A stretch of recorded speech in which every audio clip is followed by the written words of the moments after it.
السلام علیکم، آپ دیکھ رہے ہیں ہو کیا رہا ہے۔ میں ہوں Faisal Abbasi, group editor 92 news. Irshad Ahmad Arif صاحب ساتھ ہیں۔ شکریہ ارشاد صاحب آپ کا۔ پاکستان کی سیاست میں تحریک عدم اعتماد کی گونج ہے، اور جو پری تحریک عدم اعتماد سینیریو ہے اس میں ملاقاتوں کا سلسلہ جاری ہے۔ کچھ ملاقاتیں سامنے ہو رہی ہیں، کچھ ملاقاتیں ایسی ہیں کہ جو سامنے بھی نہیں ہو رہی ہیں، لیکن سلسلہ چل رہا ہے۔ اپوزیشن کی جانب سے گرینڈ الائنس بنانے کی تیاریاں جاری ہیں، اور حکومت کے خلاف، عمران خان صاحب کے خلاف تحریک عدم اعتماد لانے کو پرجوش ہیں۔ مریم نواز صاحبہ نے بھی تحریک عدم اعتماد کو ہدف قرار دے دیا ہے۔ شہباز شریف صاحب تحریک عدم اعتماد سے پہلے فرد جرم منی لانڈرنگ کیس میں 18 فروری کو ان پر عائد کرنے کا فیصلہ کیا گیا ہے، لیکن ایک سوال کا جواب جب ہم اپوزیشن کی جماعتوں سے پوچھتے ہیں کہ تحریک عدم اعتماد کے بعد کیا ہوگا، اگر آپ کی تحریک کامیاب ہو گئی تو پھر سیٹ اپ کیسا ہوگا، کون ہوگا جو حکومت سنبھالے گا، اس کا جواب نہیں مل پاتا ہے۔ اس کا جائزہ لیں گے۔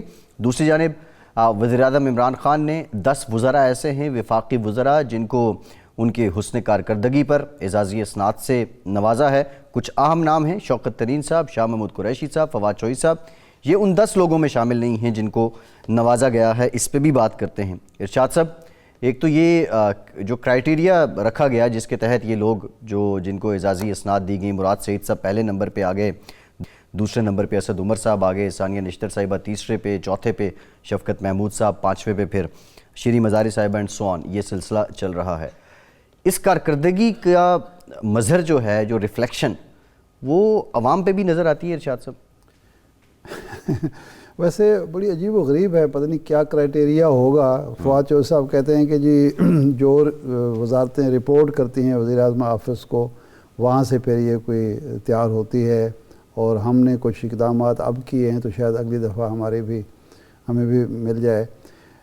ایک تو یہ تو سمجھ آنے والی بات ہے کہ شوکت ترین صاحب کی وزارت خزانہ نے سوائے مہنگائی کے پاکستان کو یا ٹیکسوں کے بوجھ کے کیا دیا ہے، وہ تو ٹھیک ہے، قابل فہم ہے، لیکن شاہ محمود قریشی صاحب کا نام یا ان کی وزارت خارجہ، جس کے ڈنکے بج رہے ہیں یہاں کہ جی ہماری خارجہ پالیسی بہت کامیاب رہی ہے، ہم سفارتی تنہائی سے نکل آئے ہیں، افغانستان میں ہمیں بہت بڑا ایک ملا ہے، تو ان کا نہ ہونا، خود فواد چوہدری صاحب کی وزارت اطلاعات جو ہے اس کا نام نہ ہونا، اور خسرو بختیار صاحب کو سرٹیفکیٹ ملا ہے۔ جی کھاد کے بحران جب وہ وزیر زراعت تھے تو گندم کا بحران آیا، آٹے کا بحران آیا، چینی کا بحران آیا، اور بحران آتے رہے۔ اب جب وہ صنعت و پیداوار کے ہیں تو لوگوں کو ذلیل ہو رہے ہیں، خوار ہو رہے ہیں، کسان بیچارے، زمیندار بیچارے قطاروں میں لگ کے ان کو بوریاں ملتی ہیں چند یوریا کھاد کی، اور وزارت صنعت و پیداوار ان کے پاس ہے 1 سال پہلے جن لوگوں نے گاڑیاں بک کرائی ہیں، 8 مہینہ پہلے، 10 مہینے پہلے پیمنٹ وہ کر چکے ہیں، اربوں روپیہ کار ساز کمپنیوں نے، اور جو امپورٹر ہیں کاروں کے وہ لوگوں کے لے چکے ہیں، اور کسی کو گاڑی نہیں مل رہی۔ یہاں لاہور میں تو ایک قتل بھی ہو گیا، آپ کو یاد ہے کہ باقاعدہ مقدمہ درج ہوا کہ وہ فل پیمنٹ جمع کرانے کے باوجود بھی اس کو گاڑی نہیں مل رہی تھی، وہ ہارٹ اٹیک ہوا اور وہ بیچارہ فوت ہو گیا۔ تو اب اس کارکردگی اور بھی بہت سارے، اس کارکردگی کے ساتھ اگر سرٹیفکیٹ مل رہا ہے وزیر اعظم کی طرف سے تو بڑی حیرت کی بات ہے کہ انسانی حقوق کا شیریں مزاری صاحب کو ملا ہے۔ اب انسانی حقوق کے بارے میں یہ جو رپورٹیں انٹرنیشنل آتی رہی ہیں سال 2 سال 3 سال میں، خواتین کے حقوق کے حوالے سے، انسانی حقوق کے حوالے سے، تو وہ تو کوئی ایسی حوصلہ افزا نہیں تھی کہ جس سے ہم کہہ سکیں کہ انسانی حقوق کی وزارت نے بہت کوئی کام کر لیا ہے، کہیں سے اطمینان۔ شیخ رشید صاحب کو بھی، شیخ رشید صاحب کو تو وزارت داخلہ کے بارے میں تو شاید یہ کہا جا سکے کہ جی ہماری داخلی امن و امان کی صورتحال جو ماضی میں تھی، اگر ماضی سے تقابل کیا جائے تو کچھ بہتر ہو، لیکن ان دنوں کوئی اتنا اچھی تو نہیں ہے۔ نہیں، شاید وہ جو ٹی ایل پی والا ایپیسوڈ تھا اس پہ جو شیخ صاحب نہیں، شیخ صاحب تو کہہ رہے تھے کہ ہاں یہ ہو سکتا ہے، نہیں، شیخ صاحب تو کہہ رہے تھے کہ جی مذاکرات ناکام ہو گئے، بس اب ہم وہ کچھ کرنے لگے، اور اس کے بعد بالکل الٹ ہو گیا، ان کو مذاکرات سے نکال دیا گیا، ملاقات سے نکال دیا گیا۔ تو خیر، لیکن اب جب ایک بیوروکریٹ یہ رپورٹیں تیار کرے گا منتخب لوگوں کی، منتخب ان وزارتوں کی جنہوں نے سارے لوگوں کو فراہم کرنا ہے، اپنے اپنی کارکردگی سے متاثر کرنا ہے، تو پھر میرا خیال یہی نتیجہ ہوگا۔ حکومت کی کارکردگی ریاست جانچ رہی ہے، حکومت کی کارکردگی بیوروکریسی کا ایک ریٹائر شخص جو ہے نا وہ جانچ رہا ہے جی، اور وہ خان صاحب کو لیکن اس میں مراد سعید صاحب سب سے ینگ منسٹر ہیں آنیسٹلی۔ مراد سعید، شفقت محمود اور ثانیہ نشتر وہ تو نظر آتی ہے، مطلب اسد عمر کے بھی، یہ تو خیر ماننے والی بات ہے، پہلے 5 ہاں، لیکن یہ ایک دو میں نے جو مثالیں دی ہیں اس سے تھوڑا سا سارا مشکوک ہو جاتا ہے معاملہ، کہ باقی بھی شاید اس طرح ہی ہوگا اگر یہ اس طریقے سے رپورٹیں مرتب ہوتی ہیں اور اس طرح سے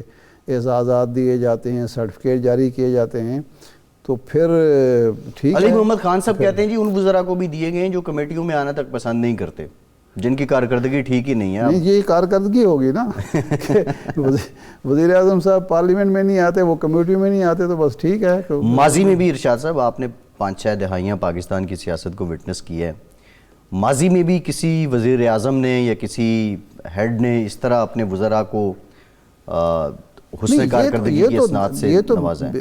یہ تو خان صاحب نے ایک نئی روایت ڈالنے کی کوشش کی نا، یہ اچھی بات ہے کہ اگر جو وزیر اچھا کام کرے، جو وزارت اچھی کام کرے، تو اس کو سرٹیفکیٹ ملنا چاہیے، اس کو تسلیم کرنا چاہیے، اعتراف کرنا چاہیے کہ بہتر کار کی، یہ اچھی بات ہے، اس سے ہمیں کوئی وہ نہیں ہے۔ لیکن یہ جو نظر آتی ہے کہ ہم ساتھ ہی ساتھ اصل میں بتا دیا جانا چاہیے تھا کہ جناب والا اس وزیر صاحب نے یا اس وزارت نے یہ کارہائے نمایاں انجام دی، جی جی، تاکہ وہ جو کمیٹی ہوگی یا ارباب شہزاد صاحب ہوں گے، لوگوں کو بھی پتہ چلتا کہ اس کا کرائٹیریا کیا تھا، جی، ججمنٹ کس طریقے سے کی گئی، کیا کیا کارنامے ہیں جو ہمیں علم نہیں ہیں، اس موقع پر ہمیں علم ہو گیا کہ اس وزارت نے یہ کام کیے ہیں، تو پھر لوگوں کی ججمنٹ بھی سامنے آتی ہے، لوگوں کو بھی اس پر رائے اور موقف سامنے آتا ہے کہ کیا وہ عوام بھی ایسا ہی سمجھتے ہیں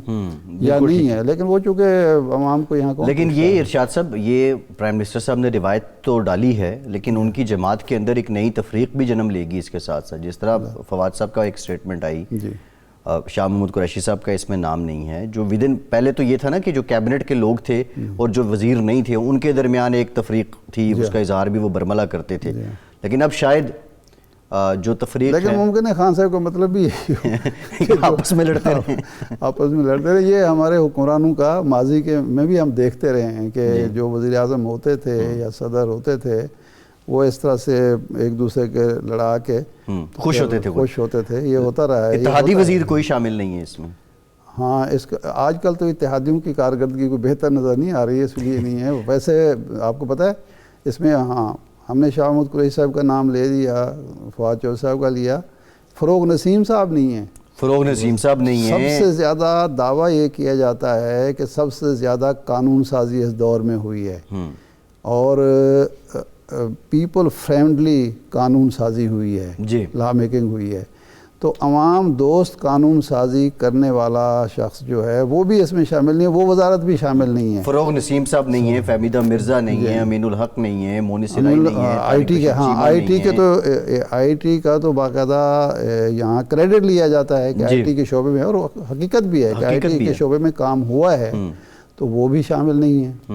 تو بس ٹھیک ہے، وہ لیکن یہ جو چاہے آپ کا حسن کرشمہ ساز کرے۔ نہیں، یہ اجلت میں کر دیا جس نے شہباز شریف صاحب اجلت میں ہیں، 3.5 سال کے بعد بھی اجلت ہے، 3.5 سال کی کارکردگی ہے، بندے مس کر گئے ہیں، جیوری جو ہے نا وہ اس کی نظر سے اتحادی نہیں گزرے، جس طرح بیتابی یا اجلت شہباز شریف صاحب کو ہے۔ اگلی باری آ جائے گی نا، اتنا وہ پیوستہ رہے شجر سے امیدیں باہر رکھ تو ظاہر ہے اگلے ایک امید دی ہے لوگوں کو، وزیروں کو، کہ جی آپ کام کریں یا جو کرائٹیریا ہے وہ پورا کریں تو اگلی دفعہ آپ کی باری آ جائے گی۔ یہ بالکل ٹھیک ہے، یہ اجلت کی بات ہوئی ہے۔ شہباز شریف کے عدم اعتماد کو لے کے بیتاب ہیں، جلدی میں ہیں، اتنی اجلت آخر ایک دم سے یہ ابال کیسے آ گیا کہ پہلے تو باتیں ہی محض ہوتی تھیں لیکن اب اتنی زیادہ بیتابی ہے، بے چینی ہے، اس کے پیچھے محرکات کیا ہیں؟ بریک کے بعد بات کرتے ہیں۔